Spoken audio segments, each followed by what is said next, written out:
Hello, everybody. My name is Kyle Chambers, and I'm here today with Dee Everett. Thank you so much for joining the show today, Dee. Thanks for having me. Absolutely. It's great to have a point fighter on my podcast. I haven't had many point fighters on, so it's great to have a perspective of a point fighter on as well.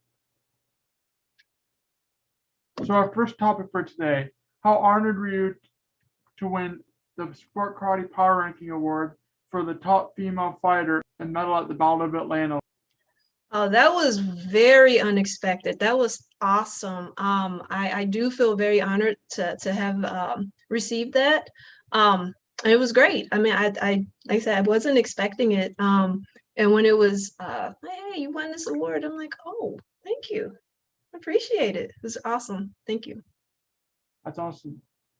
How honored were you to be able to fight in the virtual fight tour in team fighting?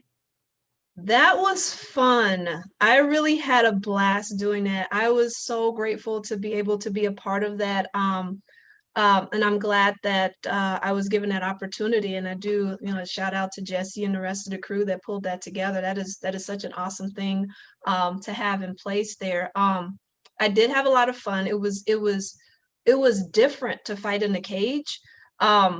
It was very different. It was fun. I think with regard to that, because it was an actual draft, so they're doing another one like that with Bailey and Tyreek. But it was awesome to be picked, and chosen to be on a team.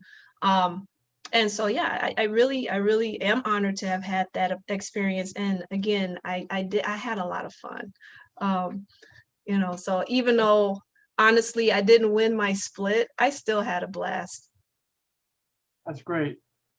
What's something you think you've improved technically as far as your fighting style since the pandemic has started? I attended as many of the online seminars as I possibly could. I think the one thing that I've improved on immensely personally was all of the footworking drills that were out there.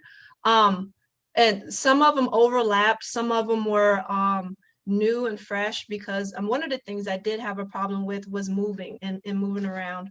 And being a 30 plus fighter, we tend to slow down a little bit, but just learning the new to me, some of the different ways to get from point A to point B without tripping and falling or whatever, just being more efficient with movement and usage of the ring. I think that was probably the biggest improvement in my fight game personally over this pandemic. That's awesome. You're able to improve over the pandemic. I've heard of different people that have done virtual tournaments and virtual seminars that they've actually taken the time to improve. And with fighting, it's a little bit more of a challenge, obviously, because you don't have the same. Some tournaments don't offer the divisions for the fighting just because you have to have another person there. It's great you've been able to improve through training and through seminars. And the people that are going back to in-person tournaments are really starting to stand out that actually have taken the time to put the work in their gym and their dojo and things of that nature as well. Yep. So how honored are you to be on Team NMAC and be able to represent Michael Pleady's team? I am very honored. That is an international team. There are members on the team from different countries. It is, and Mike and the crew. I've only met a few of the team members. It's such a big team. It's, hopefully at some of the more, since things are opening up with the national tournaments, I'll get to run into more of my teammates. But it has been a great honor to be a part of a, international team. That's great. I know back in June of 2020, I had the opportunity to interview yourself, Jacob Prezi, Julian Shamoon, Tommy LeDuc, Deanna Hernandez, and then Michael Pleady all at the same time for the team. It was a Team NMAC team anniversary. I believe it was their 10th anniversary. So it's great to be able to interview all of you and to be able to get all your different perspectives of how honored you were to be on the team and how you got on the team and the different perspectives of the different countries of the history of the team as well. And if I'm not mistaken, you're one of the first American Team NMAC members. Is that correct? One of the first. There were a few before me. Ashley Bartlett is the only one that comes to mind right now. She was on the team like maybe about a year before I was invited to be a part of the team. And actually, I think with that last interview that you were talking about, that was like probably right after I joined the team that I was brought on board. It was last year, 2020 at the Warrior Cup that was my first tournament as a team of as a member of Team NMAC. So, and then after that, everything just shut down. So, but yeah.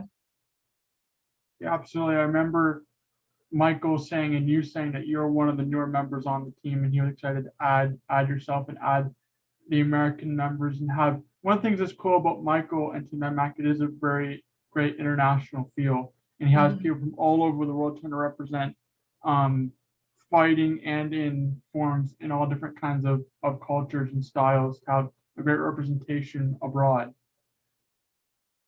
Yeah, agreed. Yes. Thank you so much for being on the podcast today. All right. Thanks for having me. Absolutely. This has been KC Sports Talk, the podcast with Kyle Chambers.